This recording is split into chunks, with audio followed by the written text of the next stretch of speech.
নমস্কার। ভবানীর আজকের পর্বে রিভিউ নিয়ে আমি চলে এসেছি তোমাদের সামনে। তো বাংলা সিরিয়াল সমাচারে তোমাদের সবাইকে অনেক অনেক স্বাগত জানিয়ে আজকের পর্বে রিভিউ শুরু করছি।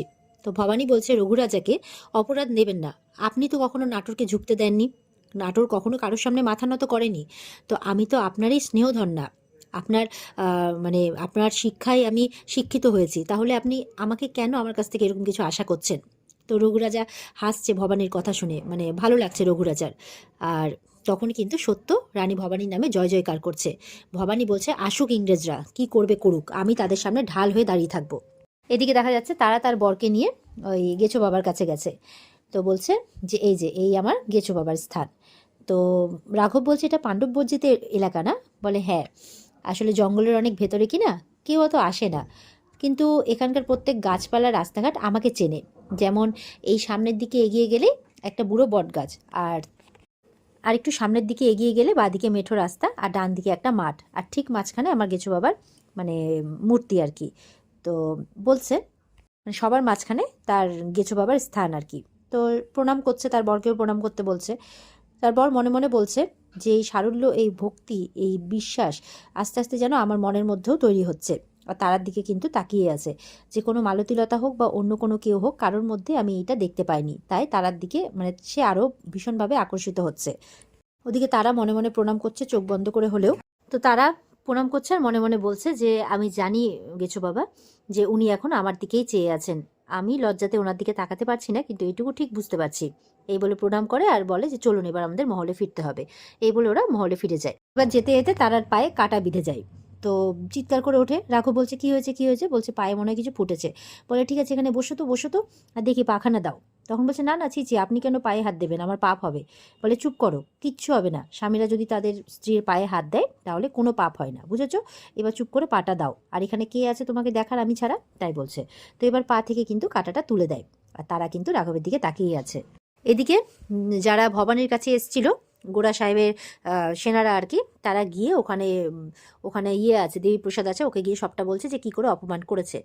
তো দেবীপ্রসাদ বলছে যে আমি জানতাম যে ভবানী নিজের ক্ষমতা দেখানোর জন্য এরকম কিছু একটা করবেই। তখন তো ইংরেজ সেনারা খুব রেগে গেছে। বলছে আমরা এক্ষুনি ক্লাইভ সাহেবকে পত্র লিখছি। দেবীপ্রসাদ বলছে না, এক্ষুনি ওই কাজ করো না, তোমরাও ওই নাটোরবাসীকে বুঝিয়ে দাও যে তোমরা আসলে কে, আপনারা যে কতটা ডেঞ্জারাস দেখিয়ে দিন, না হলে ক্লাইভ সাহেবকে না হলে কি মুখ দেখাবেন আপনারা, আপনাদেরকে কত আশা করে পাঠিয়েছে ক্লাইভ সাহেব।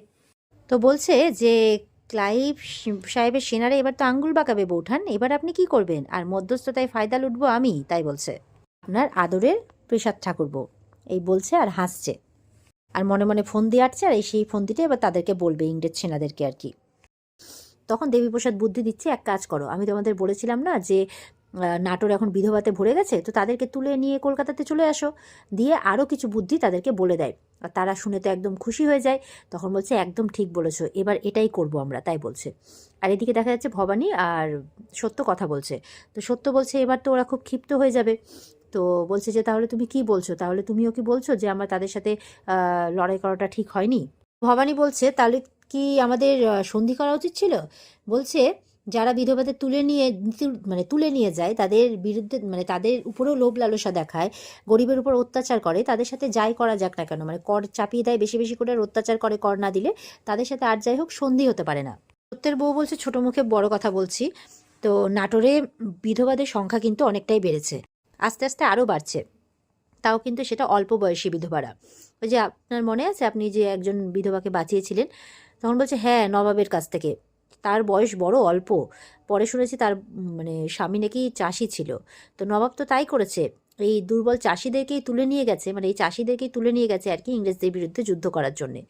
তো আমাদেরকে এই আমরা পাহারা বাড়িয়ে বড়জন নবাবদের চাবুকের বাড়ি থেকে বাঁচতে পারি, কিন্তু এই বিধবাদের তো সুরক্ষিত করতে হবে। তখন সত্য বলছে আচ্ছা ঠিক আছে বৌঠান, তাহলে নাটোরে কতগুলো বিধবা আছে আমি বরঞ্চ তাদের লিস্ট তৈরি করছি। বলে হ্যাঁ, খুব ভালো প্রস্তাব, তাই করো। সত্য বলছে আমাদের তো এটা ভুললে চলবে না যে স্যামসাং আর রিচার্ডসন ওরা কিন্তু এই রাজসভা থেকে রেগেই বেরিয়েছে। ভবানী বলছে তাই কি স্বাভাবিক নয় বলো, আতে ঘা লেগেছে যে। এদিকে ভবানী আর সত্য কথা বলতে বলতে দেখছে সিংহদুয়ারের আওয়াজ পাচ্ছে। বলছে এত রাত্রে সিংহদুয়ার দিয়ে কে যাওয়া আসা করছে? তো সত্য চিন্তা করছে, তো সত্যের বউ বলছে আরে দাসী হবে। বলছে এত রাত্রে? বলছে হ্যাঁ, ওরা রাতের বেলা অনেকেই বাড়ি যায় তো। বলে এত রাত্রে? বলে আপনি দুশ্চিন্তা করবেন না, কিচ্ছু হবে না, এই বলে ওরা চলে যায়। তো ভবানী বলছে এই ব্রিটিশরা আসার পর থেকে না জীবনটা একেবারে দুর্বিষহ হয়ে উঠেছে, প্রত্যেকটা মুহূর্ত নজর রাখতে হবে, নাহলে বিভীষিকাময় জীবন হয়ে উঠবে মানে সামনে আর কি, তাই বলছে। এবার ওদিকে তো ওর ইন্দু বৌঠান আর কি, সে গেছে দেয়ান মশাইয়ের সাথে রাত্রিবেলা, সেই বেরিয়েছে আর কি, সেই জন্যই আওয়াজ হয়েছে। তো যাচ্ছে জঙ্গলের মধ্যে দিয়ে, আর বলছে কেউ যাতে খবর না পায়, আশেপাশে দেখেন, কেউ যাতে আমাকে না দেখে, না হলে আমার বোন না আমাকে ছাড়বে না একদম, যা চিন্তা করে আমাকে নিয়ে। দেয়ান মশাই বলছে আপনিও তো কম ভাবেন না, আপনিও তো প্রাণ দিতে পারেন ওর জন্য। বলে হ্যাঁ পারি তো অবশ্যই পারি। তো বলছে আমাদের মেয়ে মানুষদের মনের বেদনা কজন বোঝে, ইন্দু বৌঠান বলছে বোঝে একমাত্র আমার বোন, ঘরে ঘরে যত মহিলা আছে তাদের মনের ব্যথা আমার বোন বোঝে, রাজরাজেশ্বরী রানী ভবানী। এদিকে দেয়ান মশাইয়ের সাথে বড় বৌঠান কথা বলছে, আর ওদিকে দেখা যাচ্ছে কিছু ব্রিটিশ সেনারা তারা বিধবাদের ঘাড়ে করে তুলে নিয়ে যাচ্ছে। এটা দেখে তো একদম দেয়ান মশাই আটকাতে যায়, তো গিয়ে বলছে যে এ কি করছেন, আমাদের প্রজাকে কোথায় নিয়ে যাচ্ছেন, নামান নামান। তখন একজন কি করে এসে দেয়ান মশাইয়ের মাথায় মেরে দেয়। তো দেয়ান মশাই তো ওখানে অজ্ঞান হয়ে পড়ে যায়। তো ওদের সঙ্গে যে একজন সেপাই গেছিলো সেও লড়াই করে পারে না, সেও অজ্ঞান হয়ে যায়। তখন এই দৌড়ে গেছে ইন্দু বৌঠান, ছেড়ে দাও কিন্তু, নাহলে আমার বোন জানতে পারলে না সব কটাকে শেষ করে দেবে, ছেড়ে দাও। তখন পেছন থেকে একজন বস্তা নিয়ে এসে তাকেও বন্দি করে নিয়ে চলে যায়। ওদিকে দেখা যাচ্ছে যে ভবানী একদম ভোরবেলা স্বপ্ন দেখেছে যে তার দিদি তাকে ডাকছে, আর ডাকতে ডাকতে কোথায় হাওয়াতে মিলিয়ে গেল। এটা দেখে ধরপড়িয়ে উঠেছে যে কি ব্যাপার, এত এই দুঃস্বপ্ন দেখলাম কেন, যে দিদি আমাকে ডাকছে আর হাওয়াতে মিলিয়ে গেল, তা কোনো বিপদ হলো না তো? আবার ভোরবেলাতে স্বপ্ন দেখেছি, ভোরের স্বপ্ন তো সত্যি হয় নাকি, কি করব, আমার কি সকাল অবধি অপেক্ষা করা উচিত, কি করব, এই ভাবতে ভাবতে দৌড়ে বেরিয়ে যায়। কিন্তু বেরিয়ে দিয়ে দিদির ঘরে গিয়ে দেখে যে দিদি নেই।